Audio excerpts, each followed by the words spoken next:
Olá, sou o comandante Winston, bem-vindos ao Cafezinho com Pimenta, um programa direito da direita para endireitar o Brasil. Hoje vamos entrevistar uma pessoa muito especial, uma pessoa que entrou na política, estava no exterior, mas resolveu voltar para o Brasil, e ele vai explicar todo esse processo para a gente. É o senhor Luiz Felipe Belmonte. Ele é primeiro suplente do senador Isalci Lucas, agora também é o segundo vice-presidente do partido Aliança pelo Brasil, do nosso querido presidente Bolsonaro. Também é empresário, bem-sucedido, é também advogado. E ele vai falar para a gente muitas coisas interessantes que com certeza vocês têm curiosidade de conhecer. Então, uma boa tarde, senhor Belmonte. Boa tarde, uma satisfação e uma honra estar aqui com vocês. Bom, o senhor foi para a Inglaterra, né? Passou alguns anos lá, resolveu voltar. Então, eu queria saber do senhor exatamente isso. Por motivos que levaram o senhor para o exterior, o que o senhor fez lá, por que o senhor resolveu voltar. Poderia explicar um pouquinho para a gente? Tem muita gente que com certeza tem essa curiosidade.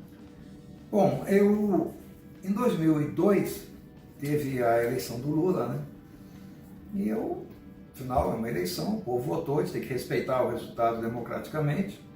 E acompanhei o que estava acontecendo, até que eu comecei a ver algumas situações que divergiam muito da minha maneira de ser.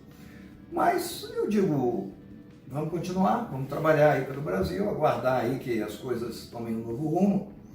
Mas não estava muito satisfeito com a condição, o alinhamento ideológico era muito divergente do posicionamento que eu entendia minimamente razoável dentro da nossa cultura e da nossa raiz brasileira. O povo brasileiro não é aquilo. Mas aconteceu que isso eu suportaria bem, até que eu fui abordado em plena Faria Lima, com um revólver na cabeça, né, sendo assaltado às 3 horas da tarde, em plena Faria Lima. E é muito desconfortável ter um revólver apontado na cabeça, e você não sabe se o dedo do cara vai coçar, rapaz, é um negócio traumático, né? E ali eu resolvi, então, pegar minha família e passar uma temporada fora. Eu tinha vontade de aprender inglês, né? E melhor no lugar onde se fala. Era guitarrista na juventude, todos os meus heróis eram ingleses.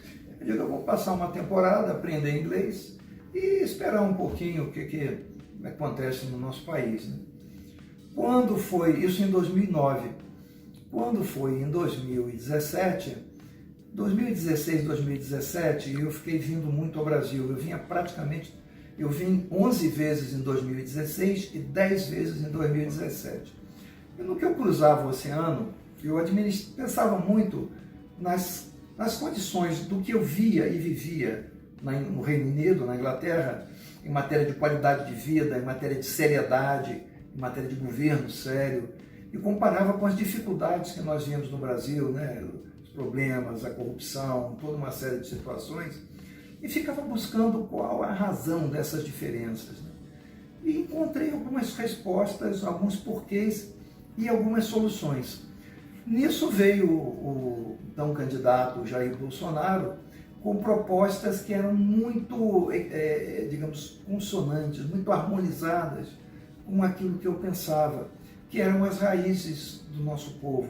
Eu sou filho de militar, meu pai era tenente-coronel do Exército, e eu fui aluno do Colégio Militar do Rio de Janeiro, né? Então eu era acostumado com aquela coisa de sentimento de patriota, né? Vamos cuidar da nossa pátria, vamos cuidar do Brasil, vamos cuidar do futuro do nosso país. E aquilo tudo começou a me motivar a querer voltar para contribuir com esse projeto novo, né? Que eu sentia que ia ser um projeto vitorioso. Então a minha vinda para o Brasil, né? Eu e minha família, nós viemos com o propósito de contribuir para o Brasil, né? Mas no primeiro momento nós não tínhamos nenhuma intenção política. Era mais se aconselhar, dar exemplos do que aconteceu, trazer referências, né? O objetivo inicial era esse. Acho que em algum momento, quando o senhor voltou, o senhor percebeu que o caminho para conseguir realmente fazer essa diferença seria participar de uma maneira mais efetiva na política. Eu tinha já um clube de futebol que nós tínhamos feito para cuidar das crianças. E eu tinha o objetivo de ter um instituto para buscar tirar a criança de rua, dar oportunidades esportivas, na arte, né? Não se esqueça, eu era guitarrista, então eu tenho uma música no meu sangue, né? E o objetivo era fazer esse instituto. Mas quando nós fomos no Sol Nascente para conhecer a realidade das pessoas mais vulneráveis, Nós ficamos muito impressionados que ali a 20 quilômetros do Palácio do Planalto, nós tínhamos a maior favela horizontal da América Latina. Então eu vi que querer fazer um instituto era mais ou menos como querer estancar a hemorragia com band-aid. O problema era muito mais grave, muito mais profundo. Então toda aquela balela de que acabou com a miséria, acabou com a fome, isso é uma mentira descarada, entende? E aquilo precisava ser desmascarado e melhor, mais do que desmascarado, precisava ser solucionado. Então nós optamos pela questão de ingresso na política por dois motivos. Um baseado em Platão, que em 2000 anos antes de Cristo dizia que não tem nenhum problema você não gostar da política, só que você será governado pelos que gostam. E muitas das vezes os que gostam nem necessariamente são por interesses da sociedade e às vezes por interesses pessoais. E o segundo motivo é porque nós buscávamos contribuir com novas práticas, não de nova política. Eu não gosto desse termo nova política. Eu falo na política raiz, na velha política, mas aquela velha lá da Grécia. De 2.000 anos atrás, não de 4 mil anos atrás. De 30 anos atrás. Não aquela de 30, a de 4 mil anos, que é a origem, o que é a república original, a democracia original, a política original. A política, a palavra política é uma palavra grega que significa cuidar da cidade, cuidar da polis. Então, o objetivo de um político deve ser cuidar da cidade e, naturalmente, da sociedade que vive nela, né? Então, é o maior servidor público que tem. Então, a função dele é servir ao público. E isso era feito na Grécia Antiga por pessoas que dedicavam-se como se fosse um sacerdócio a olhar pela comunidade. As pessoas que tinham melhores condições iam não para pensar em si, mas para pensar numa forma do cuidado coletivo. Então, foi com esse pensamento que nós resolvemos nos dedicar, que é a forma que você tem de como mudar ou melhorar uma sociedade é com exercício político. Graças a Deus o senhor teve essa visão, né? Porque desde criança, também deve ter acontecido com o senhor, que a gente escuta nas nossas casas, né? Ah, política é coisa de bandido. Então não entra na política, política é coisa de bandido. Então o que acontece? Acaba que realmente as pessoas de bem se afastam da política. Quem não é bandido não quer ir para a política para não ter essa peixa. Aí o que acontece? Aconteceu o que aconteceu. Nós ficamos sujeitos, eu não vou dizer que é toda a classe, claro, porque eu conheci pessoas na política agora, pessoas muito honradas. Gostaria e quero que possa ser em número maior ainda, para que a gente tenha realmente representantes do povo.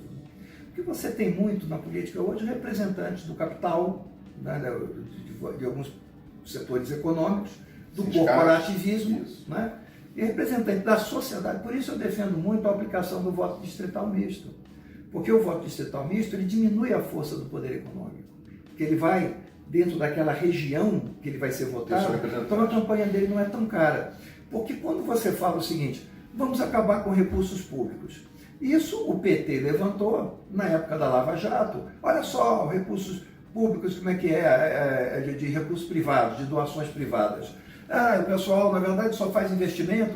Por que o PT falou isso? Porque ele já tinha roubado o suficiente para 6 eleições. Então ele queria que ninguém mais tivesse. Sim. Então não teve nada de altruísmo pensando na sociedade, não. Fazia parte do grande golpe que estava sendo tramado, né? E aí você, tudo bem, retira o privado e vai para o público. É a solução? Quando você impede que haja uma doação privada, o que acontece? Quem que vai ter uma grande vantagem? Quem trabalha com dinheiro em espécie. Posto de gasolina, as igrejas, não necessariamente por mal, pode ser até para serviços bons, mas ele tem dinheiro em caixa. Ele não depende de limites.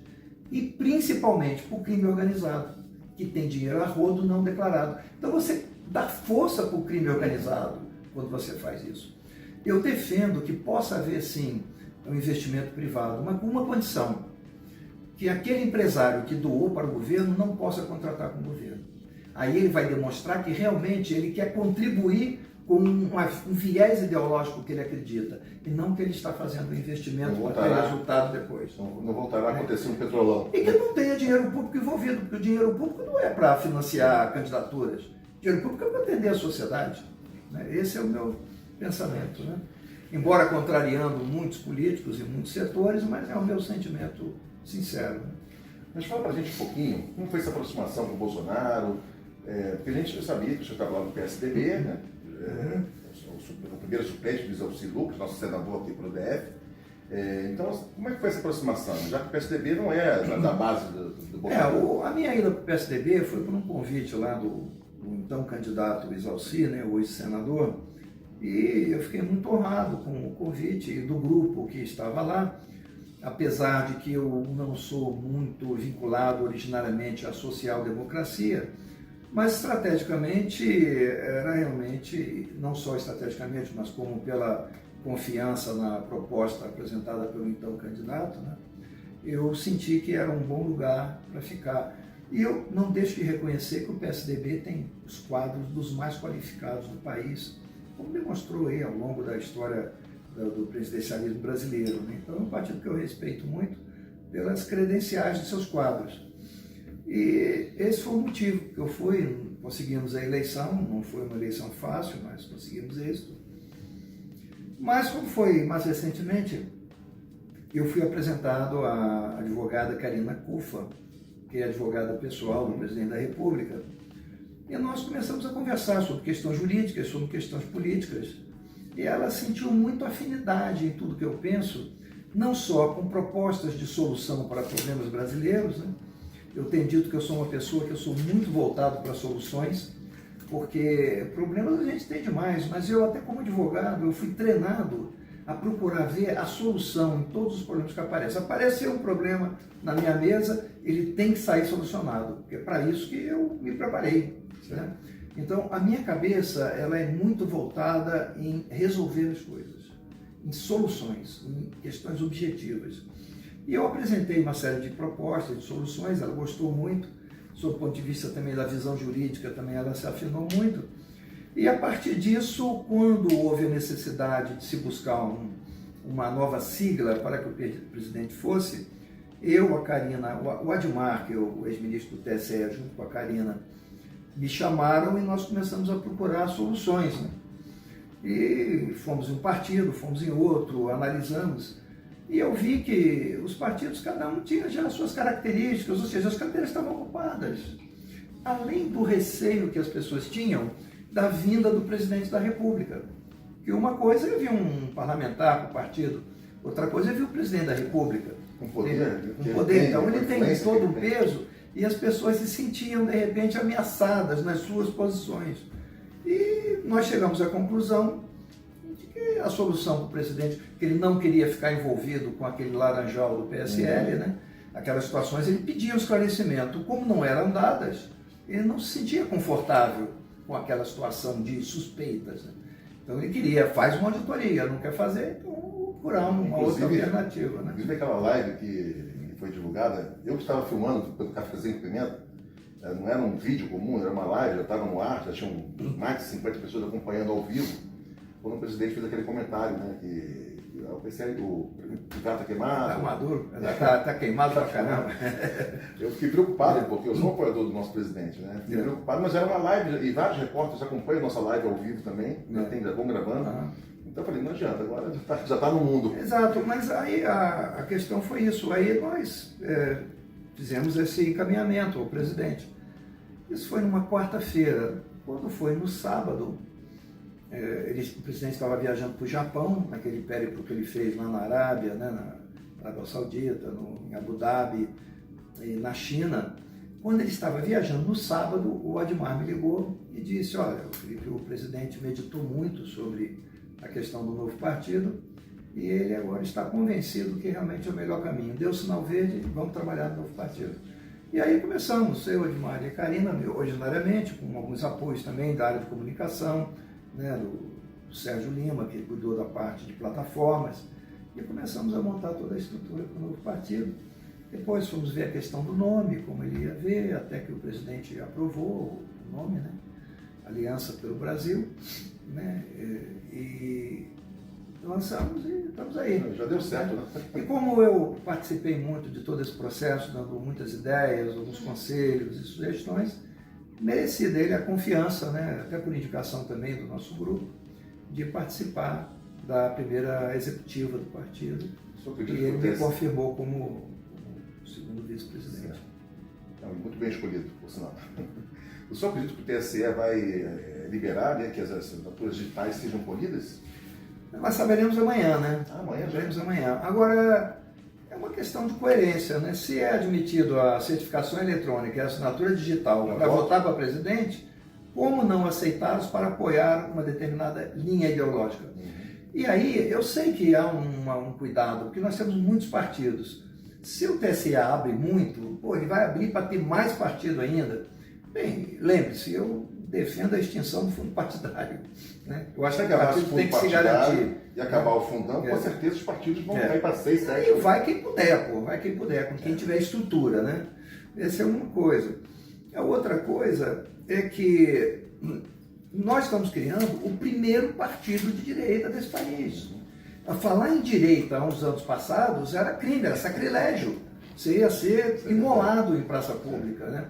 Mas direita, ele me fala, você é de direita? Eu digo, olha, de quem está à esquerda sou. Eu acho que a gente tem que caminhar com princípios e com valores, né? O que é a esquerda, o que é a direita? Se você for olhar tradicionalmente pela história da Revolução Francesa, quando iniciou-se esse posicionamento, a direita assentava os nobres, a classe empresarial, e a esquerda o representante do povo, das corporações, que juntos procuravam solução para os casos. Não era uma coisa antagônica. Aí criou-se agora, após o marxismo, né, que depois Gramsci mudou o nome de comunismo para socialismo, para ficar mais palatável, algo que em 50 países foi um fracasso absoluto, porque quer combater a luta de classes eliminando a classe produtiva. Ora, uma hora a conta não fecha. É como dizia Margaret Thatcher, o socialismo é muito bom, ele é ótimo, até acabar o dinheiro dos outros, porque ele não produz riquezas e é contra quem? Mas o Estado, que tem a força para eliminar, porque você, para acabar com a classe rica, você tem que ter alguém com mais poder, é o Estado. Então, o Estado, que é formado por pessoas, e isso aconteceu em todos os regimes comunistas e socialistas, tornaram-se totalitários, impedindo liberdades, impondo posições, eliminando os ricos, acabando com o dinheiro e ficando com o dinheiro que tinha. Então, nós temos um caso de extrema corrupção, assassinatos. Olha, os judeus, o nazismo, eliminou 13 a 14 milhões de judeus. O regime comunista eliminou 150 milhões do mundo. Na China foi cerca de 150, 70 na China. 150 milhões. Ora, não se pode falar de nazismo, mas comunismo e socialismo se pode, porque o Gramsci disse que o socialismo é um veneno que você tem que dar aos poucos para a pessoa não sentir. Aí dourou a pílula, veio com uma história de igualdade, que é artificial, porque você não pode igualar o mérito das pessoas. Eu concordo em que você tenha a igualdade de oportunidades. Eu acho que as oportunidades têm que ser para todos, isso é democrático.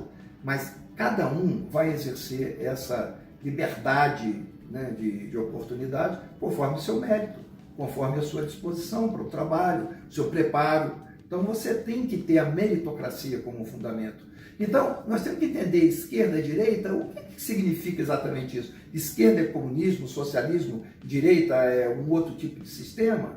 Ora, você veja, fala-se, aí o presidente fala uma coisa, defende o Estado mínimo, fascista. Pera um pouquinho. O fascismo se caracteriza pela prevalência dos interesses do Estado. Quem defende essa prática é a esquerda. É a esquerda, que é o Estado máximo. Sim. Ora, se nós defendemos o Estado mínimo, falar em fascismo é absolutamente desproporcional, incompatível e contraditório. Entende? Mas as pessoas ficam repetindo o que ouvem sem conhecer a raiz, a orelha. Às vezes acaba virando uma verdade na cabeça das pessoas. O que é um posicionamento realmente baseado na falsidade. Na mentira. E nós defendemos o quê? Defendemos a verdade, a transparência, que as coisas sejam colocadas de forma clara. Então, se querer as coisas claras, se querer defender o mérito, se basear em princípios, se defender a família, se isso é de direita, então nós somos de direita. Quando o senhor chegou ao Brasil, o senhor então resolveu entrar na política partidária. E a gente soube pelos jornais, né, que o senhor apoiou uma série de candidatos, cerca de 30 candidatos, eu acho, algo assim. Como foi isso? Assim, como é que o senhor escolheu essas pessoas? Quando nós resolvemos entrar na política, nós entendemos também que nós não éramos conhecidos, né? Nós não tínhamos atividade eleitoral, né? Nenhuma experiência eleitoral. Nós vimos que nós tínhamos que constituir um grupo. Então, nós adotamos alguns critérios. O primeiro critério era que nós iríamos apoiar quem não tivesse mandato, quem ainda não tivesse sido político. Esse era o primeiro. O segundo é que nós íamos fazer uma entrevista para conhecer o que os motivava a vir para a política. E selecionamos aquelas pessoas que a motivação era realmente o interesse da sociedade, e não seus interesses pessoais. E é claro que a gente pôde ver um grau de sinceridade nas pessoas. Fez entrevista das pessoas? Fizemos também entrevista, olhamos o histórico de cada pessoa, realmente o que cada um buscava, e acertamos aí, eu diria que 95% dos casos. E tivemos muito êxito, né? Um número considerável de pessoas. Que o senhor, no caso, ajudou, né? Contribuiu com a campanha, quantos assim foram? Deputados distritais, 8, a Paula, para deputada federal, e no caso do Senado, o Luiz Alci, né? Excelente. Nós até fizemos outras contribuições, né? Mas o que tem, digamos assim, mais visível e mais, digamos assim, produtivo nesse sentido foram esses resultados. E essas pessoas, assim, estão formando um grupo político para poder ajudar a aliança, Olha, alguma coisa assim? Tem algumas pessoas que sim, outros estão indeterminados, porque nós não olhamos questão de partido, né? Claro que nós não fomos apoiar, nem PT, nem pessoal, né? Mas algumas pessoas têm as suas maneiras mais de centro, né? Tem pessoas que são de partidos que não querem entrar nessa dicotomia esquerda-direita, tem um posicionamento e preferem manter uma neutralidade que a gente respeita. Mas a grande maioria tem me procurado com muito interesse em conhecer a aliança, querem estar na aliança e querem fazer aliança com esse projeto que nós estamos propondo. Okay. Assim, será que nós vamos ter, em 2022, 2 senadores da mesma família? Ou um governador e uma senadora? Olha, hoje o meu projeto é implantar o partido e temos um partido forte, com uma ideologia bem definida, com os valores da família, da honestidade, os valores de seriedade no trato com coisa pública. Só para te dar um exemplo, nós temos mais de 30 mil obras inacabadas, inclusive 4 mil creches, que é fundamental para as crianças, para os pais que trabalham. O governo Bolsonaro completou agora, por intermédio do ministro Tarcísio, 126 obras, e com pouco dinheiro. Mas por que ele fez? Porque acabou a roubalheira, porque o dinheiro chegou onde tinha que chegar. Aí me vem a Folha de São Paulo e dá a seguinte notícia: governo investiu menos nesse ano. Na verdade, o fato real o governo fez muito mais esse ano. Com menos. Quer dizer, com menos. Quer dizer, ele não fala do resultado, mas ele quer dar o lado negativo. É por isso que o presidente falou que vai tirar a Folha lá das licitações, porque ele não tem interesse em ler a Folha. E o governo, ninguém quer ler a Folha, por que vai fazer licitação com a Folha? Falta de compromisso com a verdade. Mas, exatamente, distorcendo a coisa para dar o lado negro, que nem é negro. Simplesmente se investiu menos porque não se tinha dinheiro, mas se fez muito mais. Então, hoje, o nosso propósito é dedicar muito à questão de implantação do partido. Nós queremos ser auxiliares do presidente da República e do presidente do partido, para que ele esteja bem definido, bem, digamos, enraizado, e eu tenho certeza que será um partido grande. Nós vamos começando devagar, mas estamos começando com muita força.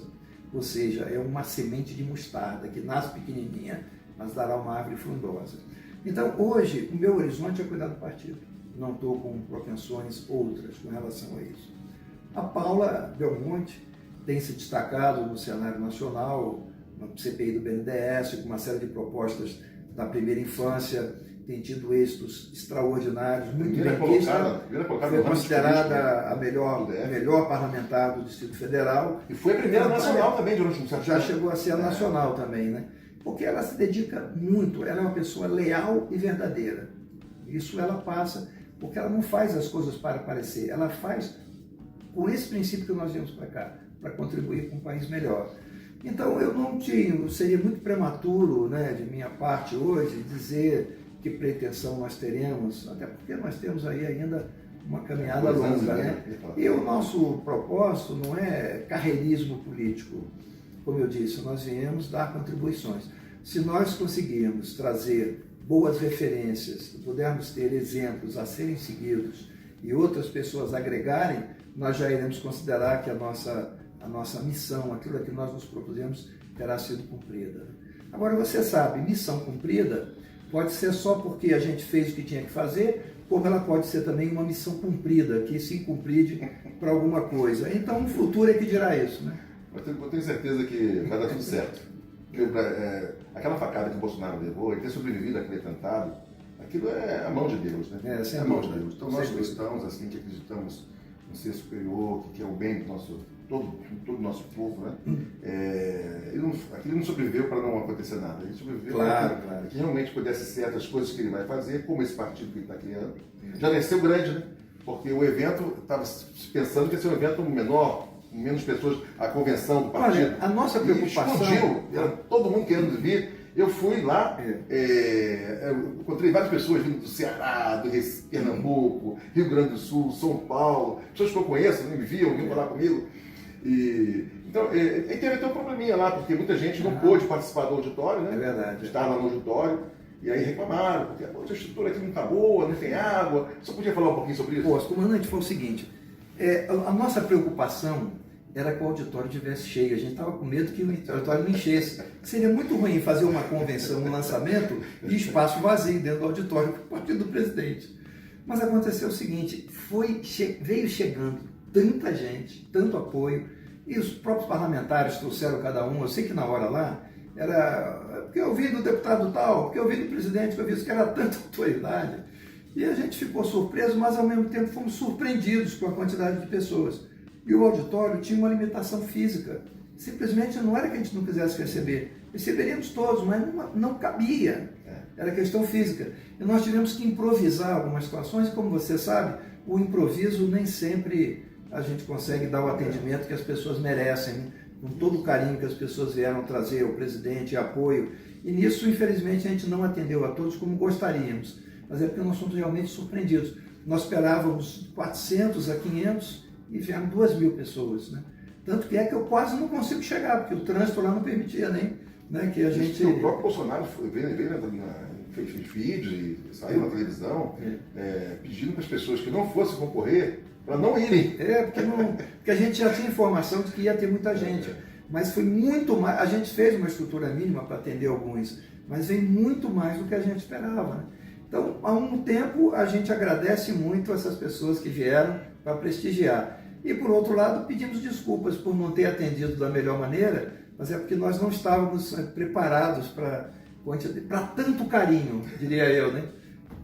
Então, esse que foi o motivo. O Bolsonaro, no dia do evento, da convenção, ele agradeceu o Paulo Otávio pelo espaço, mas eu vi saber depois que foi o senhor que alocou o espaço. Não, eu fiz a alocação, mas o presidente falou certo, porque o Paulo Otávio que cedeu, porque como haviam outros eventos programados, ele teve que remanejar para deixar a sala disponibilizada. Então ele realmente disponibilizou, então ele cedeu o espaço para a gente, mas cedeu naturalmente a alocação. E foi uma alocação, ele colocou inclusive uma alocação do dia, que conforme o dia e o horário, você tem um preço de locação. E ele colocou um preço de locação bastante razoável, não botou nos valores mais altos, né? Mas fizesse prejuízo para ele, mas também que atendesse, pelo menos, porque ele teve que fazer esse remanejamento, né? Então foi ele que disponibilizou realmente o local, né? Porque você não tem muitos auditórios em Brasília que tenham 500 lugares disponíveis. Muito obrigado pela sua entrevista. Tenho certeza que o nosso público vai adorar, vai compartilhar muito, né, gente? Se inscrever no canal, tocar o sininho. Eu queria que essa pessoa falasse as suas considerações finais. Bom, nós estamos agora num novo momento, né? O novo momento começou com a eleição do presidente Jair Bolsonaro. E nós estamos agora também num novo momento de uma formação de uma estrutura partidária nova, que está agregando muita gente. Eu praticamente teria que ficar respondendo mensagens o dia inteiro, né? Tão grande o volume de pessoas em Facebook, Instagram, rede social, Twitter, WhatsApp. E não só para mim, mas como para diversas pessoas que estão fazendo esse trabalho. E a gente está muito feliz, porque a gente percebeu que realmente há muita gente que pensa isso. Nós vamos assim a um exemplo bíblico, né? Elias, né, no tempo em que Elias viveu, tentaram implantar um novo sistema, que sacerdotes queriam trazer uma cultura religiosa diferente daquilo que era a raiz do seu povo. Não era a fé e a crença do seu povo. E aconteceu o que aconteceu, o povo rejeitou muito fortemente aqueles grupos que traziam coisas de fora que não eram da raiz daquele povo. Então, isso que nós estamos fazendo hoje é restaurando a raiz da cultura do povo brasileiro. O povo brasileiro é um povo família, é um povo cristão, é um povo que respeita as coisas. Nós não podemos aceitar que a perversão sexual recomendada pela cartilha de Lenin seja considerada arte. Eu diria que sim, é arte, artimanha. É uma artimanha para provocar caos, para provocar um desrespeito aos valores judaicos cristãos, que são tão caros ao povo brasileiro. E nós estamos agora restabelecendo e restaurando toda essa fé, essa crença, essa cultura do povo brasileiro. Por isso esse partido já nasce grande, porque tem um apoio da raiz dessa nossa sociedade, do nosso povo, e este é a verdadeira face do Brasil. E por isso é que nós vamos trabalhar com muita fé de que seremos vitoriosos e que o nosso povo será valorizado, respeitado e teremos dias muito melhores no futuro da nossa nação. Gente, até mais. Muito obrigado pela audiência. E não esqueçam, se inscrevam no canal e toquem o sininho. Obrigado.